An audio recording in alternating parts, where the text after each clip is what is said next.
Look at this image. Do not focus on the glowing neon of the Las Vegas Strip or the crowded casinos. Look at the jagged white scar bleeding across the rock. That is the bathtub ring of Lake Mead, a monumental testament to our arrogance. Since the year 2000, the water level has plummeted a staggering 180 feet. 180 feet of life-giving water vanished into the desert air. But the true horror is not what you see on the surface. You must look much deeper. Forget the surface. To understand the true scale of this impending apocalypse, you need to look 600 feet straight down into the crushing, pitch-black depths of the lake bed. Down there, in the absolute darkness, lies a secret. A secret that the city officials of Las Vegas were absolutely terrified to share with the rest of the country. When they saw the mathematical climate models, panic set in. They quietly authorized an $817 million emergency project, hidden far away from the public eye. They carved a massive, concrete-lined subterranean artery deep beneath the lake bed. The engineers and city planners gave this desperate lifeline a hauntingly simple code name: the third straw. But why spend nearly $1 billion to build a tunnel under a dying lake? Because they know the terrifying truth about the Hoover Dam's ultimate operational limits. You see, the third straw was meticulously engineered to suck up water at a mind-numbing depth of 860 feet. That specific number is not a coincidence. 860 feet places this intake tunnel exactly 35 feet below the most terrifying word in water management, dead pool, a threshold of absolute catastrophic engineering failure. Dead pool is the exact elevation where the mighty Hoover Dam dies. The water drops so low that the massive intake towers suck nothing but dead, dry desert air. At dead pool, not a single drop of water can pass through the dam. The roaring turbines fall completely silent. The river downstream vanishes. The machine is totally paralyzed. Las Vegas did not spend $817 million to save the Hoover Dam. They know that saving this 20th century concrete monolith is already a mathematically impossible dream.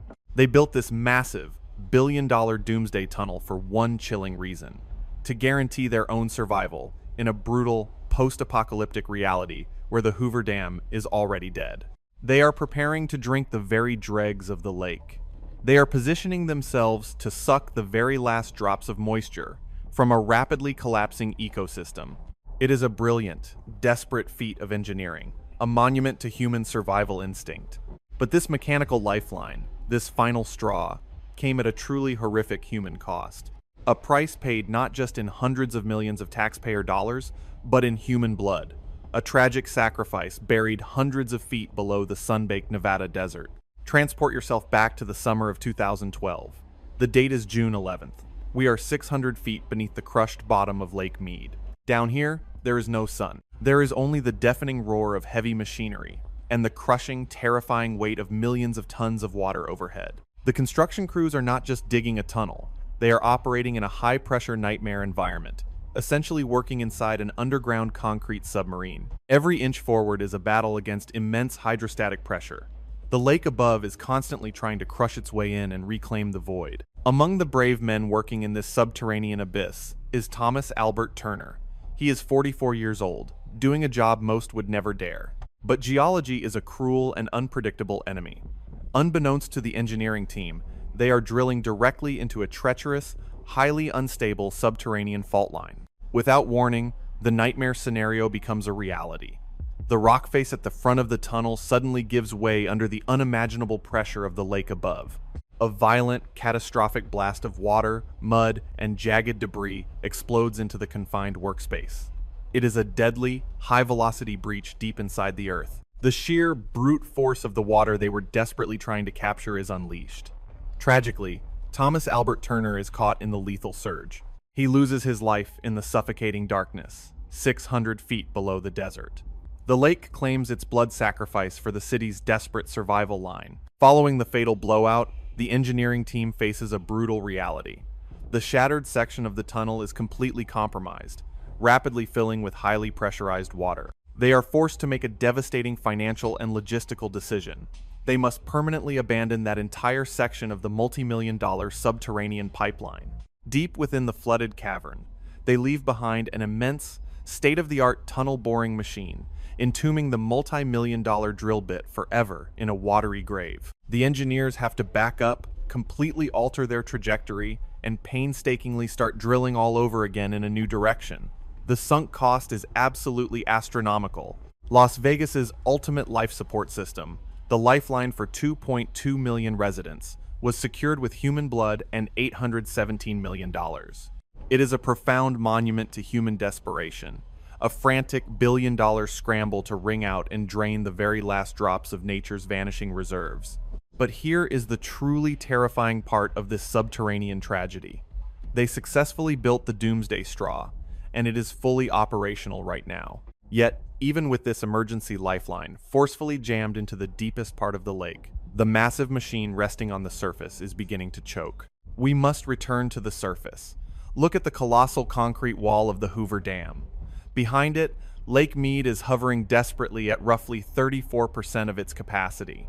Government engineers have released a terrifying internal report. It details a specific, catastrophic mathematical threshold.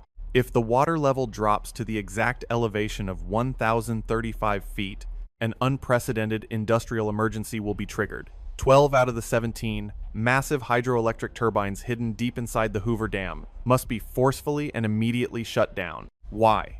Because these colossal machines were engineered for high-pressure, deep water flow. At lower levels, the physics of the water violently changes, creating a destructive phenomenon known as rough cavitation. The low-pressure water literally boils against the metal, creating imploding bubbles that punch with the force of dynamite. It would rip the massive, solid steel turbine blades completely apart. The sound inside the dam would transform from a smooth, powerful hum into a deafening, violent screech of grinding metal, a mechanical death rattle echoing through the massive canyon. To prevent the machine from tearing itself to pieces, they will kill the power. The dam's total electricity output will instantly plummet by a staggering 70%. It will crash from a roaring 1,304 megawatts down to a pathetic, struggling output of just 382 megawatts. This triggers a devastating economic domino effect. The states of Arizona and Nevada rely heavily on this cheap, consistent hydropower to keep their desert cities functioning and illuminated. When the dam goes quiet, those states will be forced into the open energy market. They will have to buy peak-rate, highly expensive electricity to replace the massive deficit. And here is the cruel, inescapable irony of the desert. It takes massive, unimaginable amounts of electricity to pump water across hundreds of miles of pipelines and aqueducts. Extremely high electricity prices immediately equal extremely high water prices. It is a perfect, inescapable economic death spiral, strangling the very cities that built the dam in the first place. But as the water vanishes and the turbines choke, a much darker reality is emerging. The receding shoreline is slowly vomiting up its buried, gruesome history. Decades of dark secrets are being exposed to the harsh desert sun.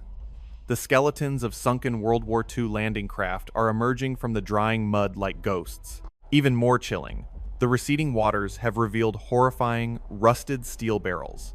Inside them are the skeletal remains of Las Vegas mafia victims, dumped in the 1970s. Law enforcement agencies are scrambling to secure these unexpected crime scenes. The lake, once a pristine reservoir, is now an active archaeological site for murder and climate collapse. The dam is literally exposing the forgotten corpses of its violent past, while the massive machine itself is slowly dying of thirst in the present. But make no mistake, this catastrophic drought is not just an act of a cruel nature. It is a meticulously orchestrated, man-made murder on a continental scale. And the lethal weapon wasn't a bomb or a diverted river. It was a single piece of paper, signed by powerful men over 100 years ago. To understand who killed the Colorado River, we have to travel back in time. We must return to the year 1922, to a room full of powerful politicians. They gathered to sign the historic Colorado River Compact, a legal document designed to divide the river's water among 7 rapidly growing western states to fuel future empires. But there was a catastrophic flaw hidden deep inside the contract, a fatal error based on what experts now call the broken math of the 20th century. The politicians enthusiastically promised to divide 16.5 million acre-feet of water every single year. It sounded like an endless, glittering bounty of liquid gold. However, modern tree ring data and climate records prove a devastating reality. The river only produces about 12 million acre-feet of water on an average historical year. They legally promised 4.5 million acre-feet of phantom water that never actually existed. It was a mathematical delusion, built on the wettest anomaly in recorded history. For exactly 1 century, 40 million Americans have been cashing checks from a colossal ecological bank account that has been massively overdrawn since the day it was opened. Now, the ultimate deadline is rapidly approaching. A ticking time bomb is set to detonate on December 31st, 2026, when all current emergency water sharing agreements completely expire. If a new deal is not reached by that exact date, the legal framework governing the river collapses, and the political reality on the ground is already a complete disaster. In February of this year, the 7 basin states spectacularly missed a critical federal deadline to agree on a new survival plan. The negotiations have devolved into open hostility. It is a brutal, high-stakes water war. The upper basin states, like Colorado and Utah, absolutely refuse to take mandated cuts to their water supply. They argue they are already suffering at the mercy of nature's erratic snowfall. They claim they cannot give up water they simply do not physically possess in the mountains. Meanwhile, the lower basin states Nevada, Arizona, and the agricultural giant of California demand that everyone share the excruciating pain of these unprecedented cuts equally. No one is willing to turn off the tap. No one wants to be the politician who tells their citizens that the century-long desert dream is finally over. If the states cannot compromise, the federal government will be forced to brutally intervene. They will dictate the cuts, sparking decades of vicious lawsuits in the Supreme Court. While the bureaucrats argue in air-conditioned courtrooms over century-old phantom water, the relentless desert sun continues to beat down. The clock is ticking toward zero. The legal system is paralyzed. The math is irreparably broken. And the people living on the ground, the ones who feed the country, are already losing absolutely everything. To see the immediate, devastating future of the American Southwest, you do not need to look at predictive models. You just need to travel to Pinal County, Arizona. Here, the apocalyptic fallout is not a distant threat. It is a harsh, dusty reality. Farmers in this region have already had their Colorado River water slashed. They lost a staggering 512,000 acre-feet of life-giving water. Almost overnight, thousands of acres of lush, vibrant green fields of alfalfa have been eradicated. The land is aggressively reverting back to a cracked, blowing desert dust bowl. Multi-generational family farms, built over a century of hard labor, are being sold for scrap. But the terror extends far beyond the local farms.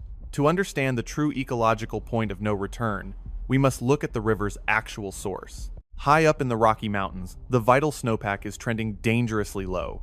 In key areas, it recently plummeted to just 55% of its normal historical volume. This is no longer just a temporary, cyclical drought. Scientists have a far more terrifying word for what is happening to the American West: aridification, a permanent drying. Because of rapidly warming temperatures, the snow does not melt and flow downstream anymore. It sublimates directly into the air, or absorbs instantly into the parched dirt. The water is literally vanishing into thin air before it ever reaches the river. The fundamental hydrology of the continent is being permanently and irreversibly altered. Las Vegas's third straw is, without a doubt, an undeniable marvel of modern engineering. It is a billion-dollar mechanical masterpiece, and it functions absolutely perfectly. But the ultimate, terrifying question is not whether the billion-dollar straw actually works. The real question is whether there will be anything left in the glass to drink. Deep inside the concrete walls of the Hoover Dam, 12 massive steel turbines are quietly ticking down the days until they are forcefully shut off forever. Up in the air-conditioned courtrooms, powerful politicians and lawyers are still desperately fighting over phantom water that only exists in 100-year-old fairy tales. And 600 feet below the surface of a dying lake, that massive Doomsday tunnel, bought with human blood, continues to blindly operate in the dark. It is desperately sucking up every single one of the last remaining gallons of a rapidly vanishing world, a blind machine, waiting for a miracle that will never arrive.